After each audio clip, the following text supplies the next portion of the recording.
COVID-19 একটি অপ্রত্যাশিত ঝড় যা আমাদের জীবনযাত্রাকে অনেকটাই বদলে দিয়েছে। এই কঠিন সময়ে আমাদের সবচেয়ে বড় চিন্তা হলো আমাদের সন্তানদের নিয়ে। কোভিড-19 একটি শ্বাসযন্ত্রের রোগ যা সহজেই একজন থেকে অন্যজনে ছড়াতে পারে। জ্বর, কাশি, গলা ব্যথা এর সাধারণ লক্ষণ। শিশুদের মধ্যে এর তীব্রতা কম হলেও তাদের থেকে বয়স্কদের বা যাদের অন্য রোগ আছে তাদের মধ্যে সংক্রমণ ছড়ানোর ঝুঁকি থাকে। তাই সতর্ক থাকাটা খুব জরুরি। কোভিড-19 আমাদের জীবনে অনেক পরিবর্তন এনেছে। এই পরিবর্তিত পরিস্থিতিতে আমাদের সুস্থ থাকা, নিরাপদ থাকা অত্যন্ত জরুরি। এই জন্য আমাদের স্বাস্থ্যবিধি মেনে চলতে হবে। প্রথমত নিয়মিত হাত ধোয়ার অভ্যাস গড়ে তুলুন। সাবান ও পানি দিয়ে অত্যন্ত 20 সেকেন্ড ধরে হাত ধোবেন। বাইরে থাকলে অবশ্যই স্যানিটাইজার ব্যবহার করবেন। দ্বিতীয়ত মাস্ক ব্যবহার করা বাধ্যতামূলক।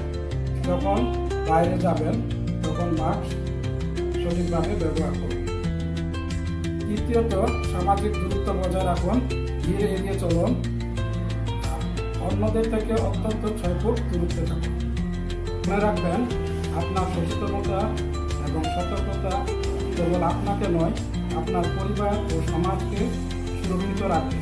আসুন আমরা সবাই এই নিয়মগুলো মেনে চলি, সুস্থ থাকি।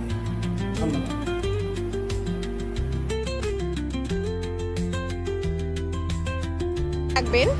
রোগ প্রতিরোধ ক্ষমতা বাড়াতে সুষম খাবার অপরিহার্য। কোভিড-19 শুধু শারীরিক নয়, মানসিক স্বাস্থ্যের দিকেও খেয়াল রাখা জরুরি।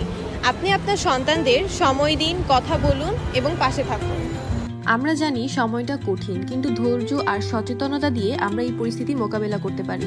মনে রাখবেন, আপনার সচেতনতাই আপনার সন্তানের ভবিষ্যতের সুরক্ষার প্রথম ধাপ। ফিউচার ফ্লেয়ার ফাউন্ডেশন আপনাদের সাথে আছে।